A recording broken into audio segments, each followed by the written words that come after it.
Good morning and welcome to What's Up with Power. We are glad to have you guys here with us on Facebook Live, and we have a nice group ride going on here in Zwift. If you haven't joined that, I want to hop in and join us.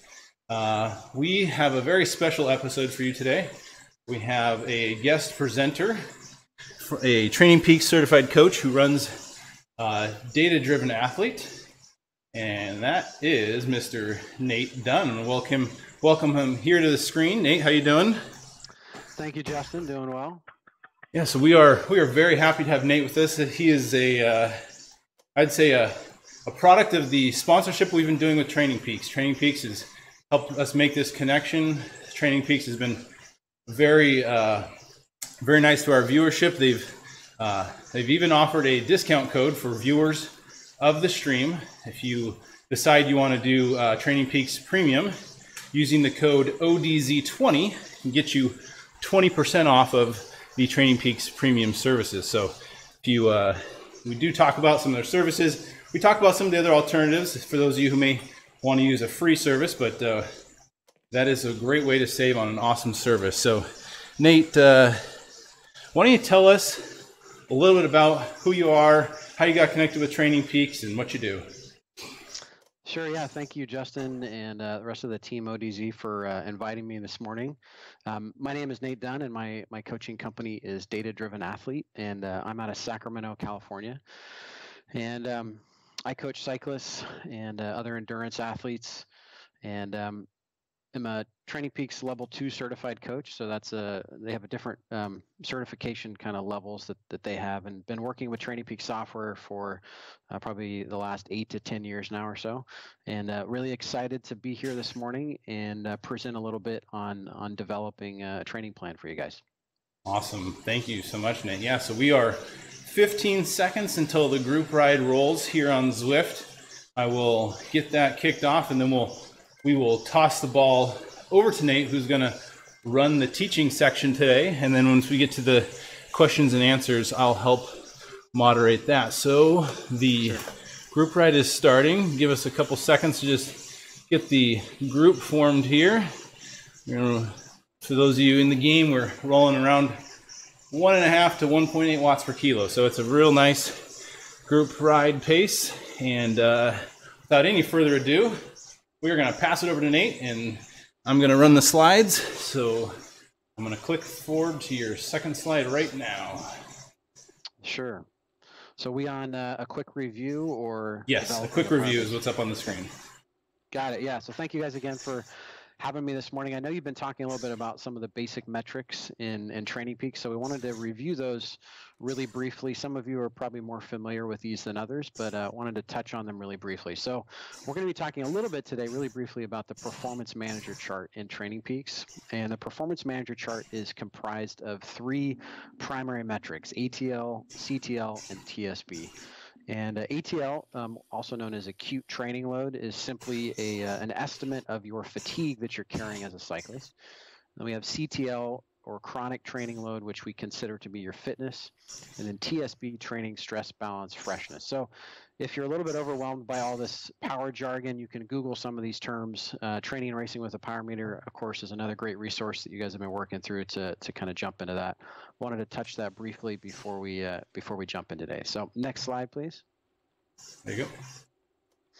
So this is the graphical representation of those different metrics. So this is our performance manager chart. You can see TSB represented on the top in orange, CTL as a blue line, ATL as a pink line there. And really basically, this is a performance manager chart of an athlete. You can see here at the end of a season, they stopped riding. So their TSB is sky high, right? Their freshness is sky high. Their ATL is really, really low, so they don't have a lot of fatigue. And because of that, then their CTL or their fitness is dropping and it's plummeting.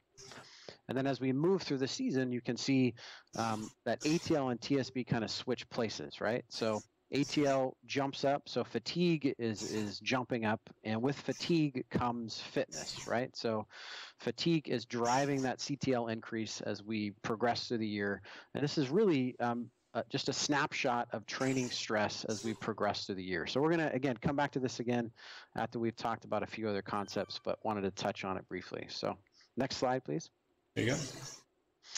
So before we jump into any of the training jargon or watts or any of the kind of more advanced training concepts, this presentation is really going to be more conceptual in nature to give you some basic guidelines for developing your own training plan, no matter what phase or goal you might have. So before we jump into different topics like periodization or any of that type of stuff, you really need to answer this question, and that is, why train? And if you don't have a good answer, or maybe even a couple answers to this question, no matter how good your training plan is, it's not likely that you're going to be able to be successful with it. So we could jump to the next slide, please. Got it. So for me, these are the answers to this question. I want to be able to ride with my friends. I want to be able to experience different rides and to be fit enough to be able to ride with them. So that's my primary answer to this why train question. I also want to be competitive in races that I enter. And then I want to experience measurable progress. So if you wake up in the morning and you're not that excited about riding your bike, these are the answers to this why train question are going to be central to you being consistent throughout the year. So that's why we start with this. And again, before you even get into kind of the more advanced details of how to periodize a plan, or kind of this question of volume or high intensity, how you might design your workouts, or kind of tapering, this is the bedrock of any training plan, and it's being really firm and confident in answering this question. So next slide, please. Got it. So number 2, sign up. I've found in my experience that the number one driver of someone being consistent in a training plan is having a date or an event on the calendar. And this doesn't have to be a race. It doesn't have to be a formal event. It could be something as informal as, I want to meet my friends on this date and do this important ride. But whatever that is, I've found that if you can put an actual date on the calendar, it's going to make it much easier to kind of connect those dots between why am I training and I'm going to choose to be consistent and to follow through with this training plan when you have a piece of accountability on the calendar to help you kind of pushing forward. So next slide, please. Got it. So number 3, assess your time. When I work with athletes, one of the first conversations I have is I say, get out your calendar and let's move Monday through Sunday, and let's look at each day of the week and carve out how much time you have. There's been a new book that's come out based on some new research called the 1 Minute Workout. It's gotten a lot of popular press, but it's based on this concept of, even 10 minutes is plenty of time to do productive work on the trainer. And for those of you that are riding on Zwift, you already know this, that you can jump on the trainer 10 minutes, 20 minutes, you can get an effective workout in that time that can be productive and help you remain consistent and progressing towards your goals. So comb through your calendar, look how much time you've got each week, and at the same time, be conservative and be honest about what your other limitations are. To say, hey, you know what, today 10 minutes is all I've got. I've got all these other responsibilities, but 10 minutes I can do that. And if you can map out that time, that can serve as a great foundation for establishing a training plan to know what you've got to work with as you progress through the year. Next slide, please. Got it. So the final one is to ensure that you're applying progression in your training plan. And progressive overload really is the key towards continuing to get better, no matter what your objectives are in the sport. So this progressive element that you choose, whatever it is really going to be shaped by how much time you have, what your environment is, and kind of what your personal preference is when it comes to training. And to expand on that a little bit more, for a lot of you, right now it's still winter months, and the environment is really dictating how much riding you can do or the type of riding you can do. So trying to devise a progressive element or trying to come up with a progressive element of a lot of volume just isn't realistic for you. And so it's better to choose something else where you can experience progression. Now we can go to the next slide. We can kind of talk about this. So here are some different options for having a progressive element in your training plan. So that might be power at threshold. So this is probably the most common one that people talk about. And maybe every couple weeks you're increasing the intensity or increasing your power output over a specific duration. Like let's say that's 10 minutes, 20 minutes or whatever. So it doesn't have to just be increasing your power at threshold. It could also be the duration of that threshold effort. So rather than increasing your watts, maybe you're working on increasing the duration that you're spending at a certain wattage. So maybe that's, you're moving from 10 minutes to 12 minutes to 14 minutes or so on. It could be, number of sprints. That could be a progressive element that you're working on throughout a training plan. So you can see the rest of these listed here, but really no matter what phase of your training you're in, whether or not that's base training or whether or not that's a build, or whether or not that's preparing for a race, ensuring that you have a progressive element and that you are tracking that progressive element is a central part of designing a training plan. So if we could actually go back one more slide. Got it. So keeping these into account in terms of what your available training time is, what your environment is, and then also your personal preference, you can advance again to the slide. Those are the core components of saying whether or not it's base training, whether or not it's a build phase, that you are tracking something and you're applying more and more intensity or volume or number of sprints to your training plan to ensure that you're getting better. So let's go ahead to the next slide. So okay, this is probably difficult on the for chart? a lot of you to see. Are you on the? Okay. Yeah, so this is probably difficult for a lot of you guys to see, but you can probably get kind of get the impression. So this is simply a graphical representation of a volume progression. So if you're riding outside or if you have a lot of volume to play with, you can see this is a typical 3-week build and then one week rest cycle. So we're kind of going from 6 hours to 7 hours to 8 hours, and then we have a rest week. So this would be a progressive element of volume, and through that progression of volume, we're also seeing a concurrent increase in ride intensity as you're getting fitter. Okay, so next slide, please. Okay. So next slide, right, is assuming a fixed volume. So you're riding on the trainer a lot. It's over the winter time. You have a fixed amount of hours you can ride each week, and your volume is staying the same, but maybe what you're focusing on is increasing your intensity from week to week, and that is your primary progressive element. So next slide, please. So coming back to a little bit of what you learned about in the previous presentation. So this would be a progressive element of training stress. So the performance manager chart is a great way to demonstrate how you're progressing in your training stress as you move throughout the course of the year. So these three different examples here of a progressive element, either in increasing your volume, increasing your intensity, or keeping an eye on your overall training stress as you progress through the year, is kind of that fourth and final step in creating a training plan. So next slide, please. Got it.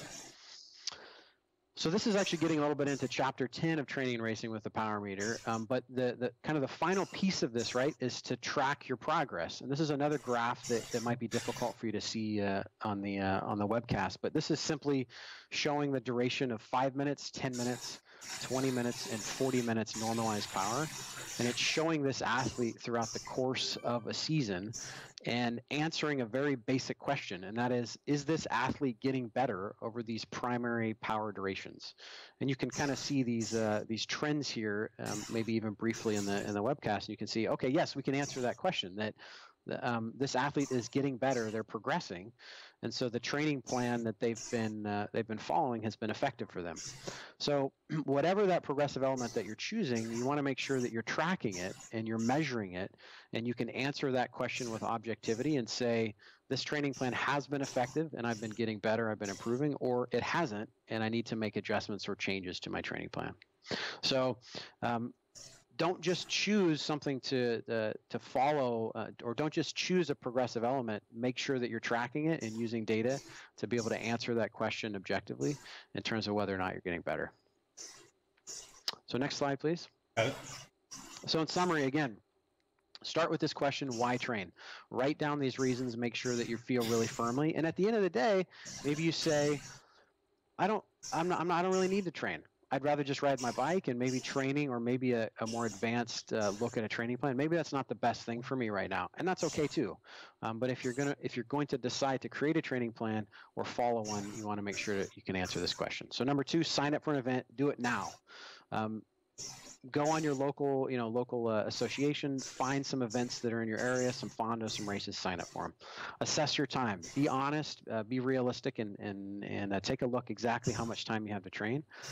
And then apply a progressive element using the principle of progressive overload in your training, and then prove it with data that you're actually getting better. So next slide. So we're going to move a little bit here into a Q&A portion, and I know that what we talked about today was pretty basic in nature, and it was more conceptual in terms of giving you some basic ideas for creating a training plan. And if you have specific questions about how you might apply some of these principles to your training, now's a great time to ask that. I'm willing to jump into whatever. There's no special sauce or proprietary information. You can, whatever questions you have, we can jump right into it. And yeah, so we'll pass it, I think, back over to Perfect. Justin. Thank you so much, Nate. That's a great presentation. And I just want to reiterate that this Q&A session is for you to ask Nate whatever question you want related to what he taught, training in general. So let the questions fly on Discord chat, on Facebook chat. We're watching them both here. We will feed them through. I also want to point out a couple things. We've got Nate's contact email. I think it might be a little bit small, but it's nate@datadrivenathlete.com. So if you have any specific questions about him, his business, go ahead and contact him there. And also new, we have if you have any questions, if you're watching this offline, not on live broadcast, and something comes up that you want to get answered, we have an email address, wuwp@teamodz.com. So what's up with power at teamodz.com. You can send your questions there, and we will feed those in. So that's for anyone who may be watching this not live. So here we go. Go ahead. Hey, Nate, real quick, what is your sports background?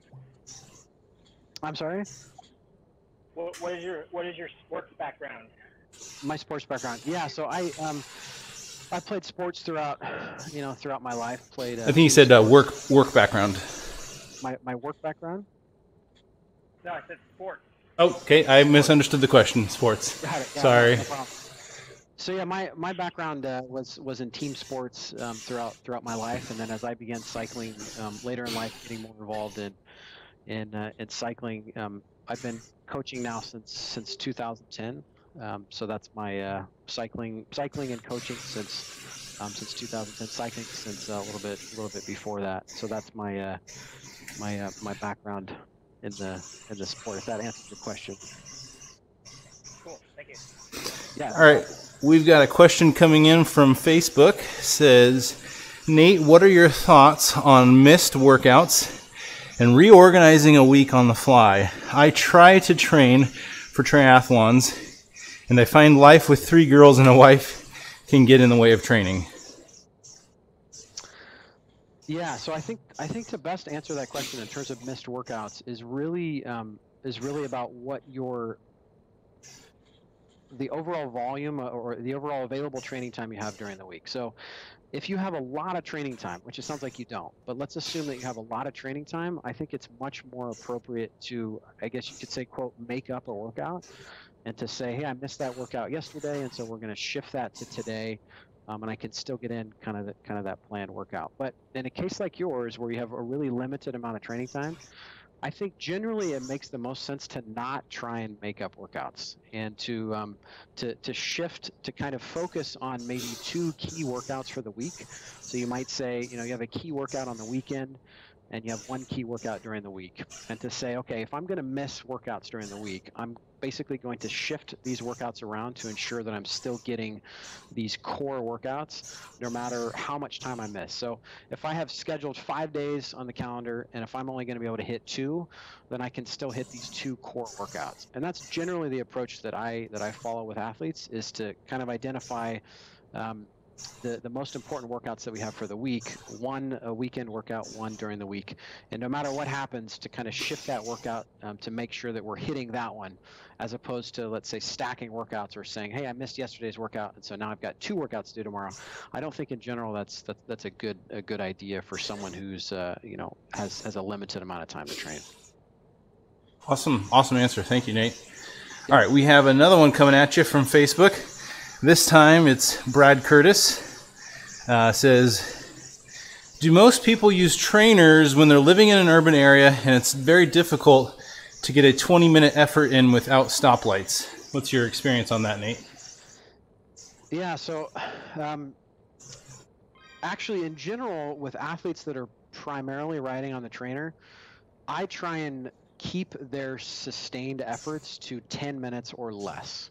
And the main reason for this is that, and those of you guys that are riding on a trainer right now know that 20 minutes indoors on the trainer is miserable. So now I say, to answer that question, I'd say it depends. If an athlete has really, really lofty goals, really, really lofty competitive goals, and they're restricted by weather or restricted by living in an urban environment, then you may have to say, you know what, 20 minutes, you're going to have to do that. So you're going to have to, you're going to have to suck it up and you're going to have to spend that time indoors on the trainer. But for most athletes, what I find is that I think it makes more sense to break up that effort, either by having short 15-second rest periods every minute if you're kind of trying to execute a longer workout, a longer interval, or to say in general we're going to keep our efforts to 8 to 10 minutes max when it comes to a longer sustained interval. So to get to that question again, I'd say it depends on what your goals are. But I think in general, if you're spending a lot of time on the trainer, it makes more sense to prioritize mental freshness and sustainable training over the course of an entire season than it does to try and hammer out really long intervals under generally miserable conditions of being indoors on the trainer. Now, I will say that Zwift has totally changed this game in terms of being able to ride for longer periods of time indoors on the trainer and for it to feel much more like being on the road. And I think that has changed really how much I advise athletes to spend on the trainer, because it's not so grueling. So I'd say take stock of where you're at in terms of how much time you can spend on the trainer, but err on the side of less sustained work, err on the side of mental freshness, kind of preserving mental freshness, as opposed to getting close to that edge of burnout because you're spending too much time doing the most challenging type work on the trainer, which is sustained work. Great answer. Yeah, and I'd say I definitely agree with you that Zwift has changed the game there. I might be a little bit of a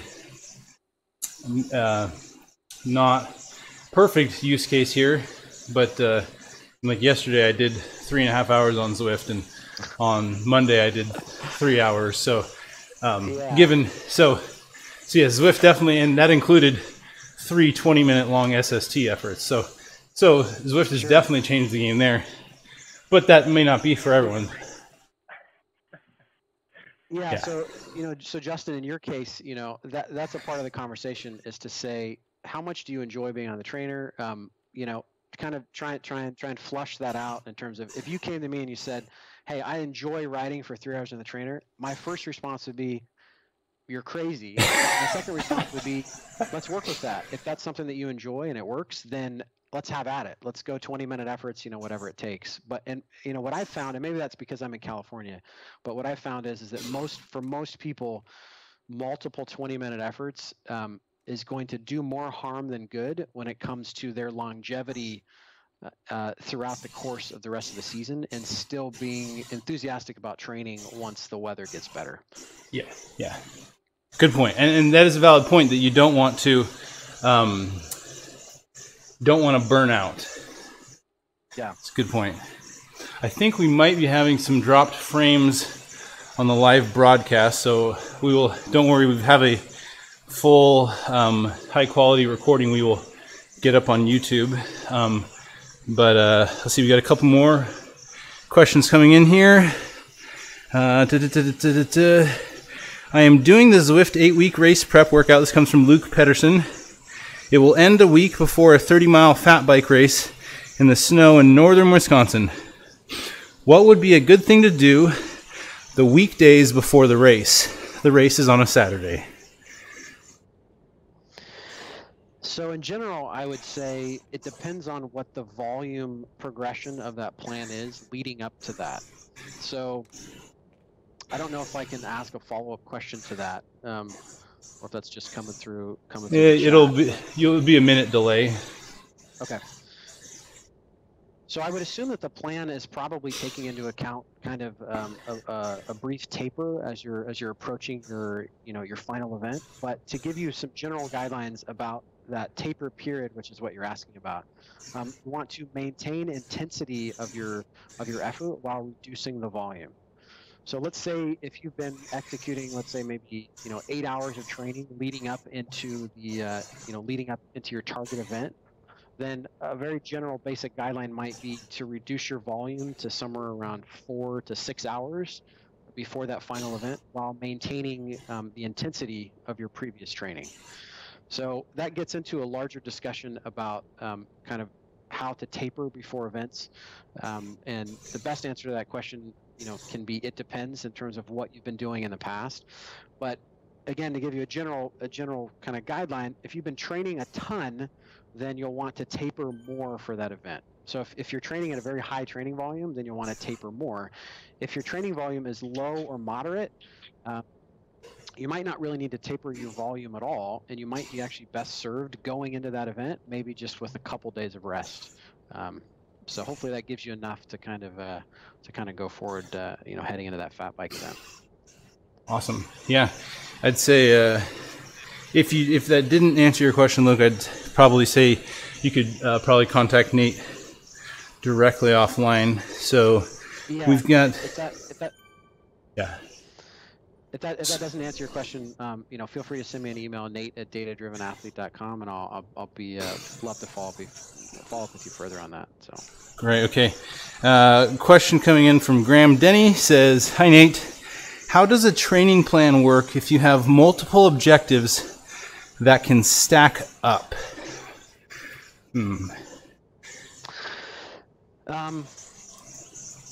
Yeah, so I think for most athletes, they probably do have multiple objectives that they're maybe tracking or that they're looking at.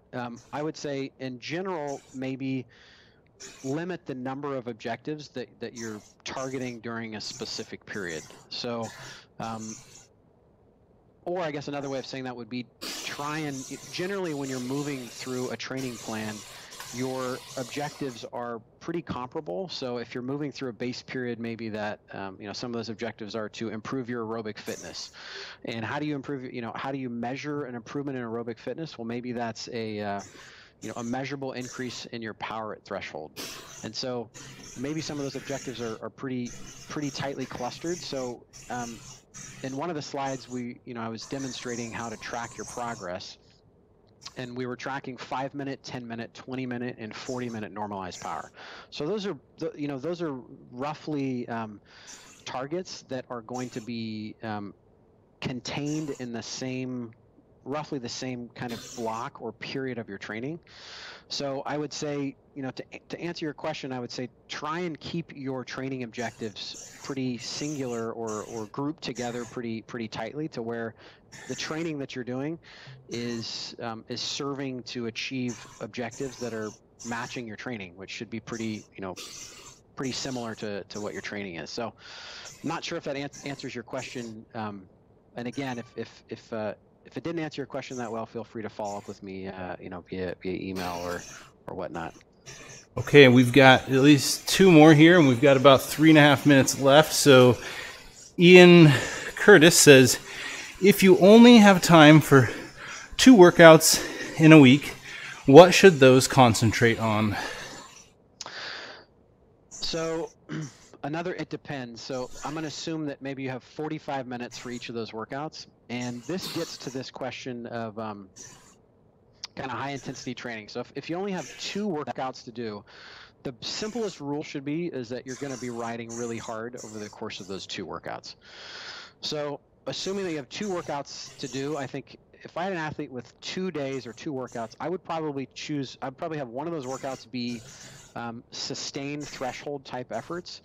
So if you're Justin and you can knock out 20-minute efforts no problem, then I would probably have a workout where you're progressively increasing the amount of time you can spend at threshold. So maybe you go 20 minutes, 25 minutes, 30 minutes, 40 minutes. So again, this is assuming that you have that maybe you're a bit of a trainer drone and you have an unlimited amount of motivation to do those types of efforts. So I'd probably do one workout where I was progressively increasing the amount of time at threshold.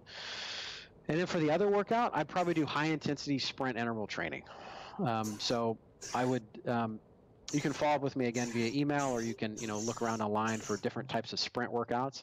But that's probably how I would spend my time. If all I had were 2 workouts, it would be one workout doing increasing the amount of time I was spending at threshold, and then I would be doing workouts that were focused on explosive, high intensity sprint type work. So it wouldn't be a lot of fun. There might not be a lot of joy in those workouts, but I think that would be your best bang for your buck in terms of getting better in a limited amount of time.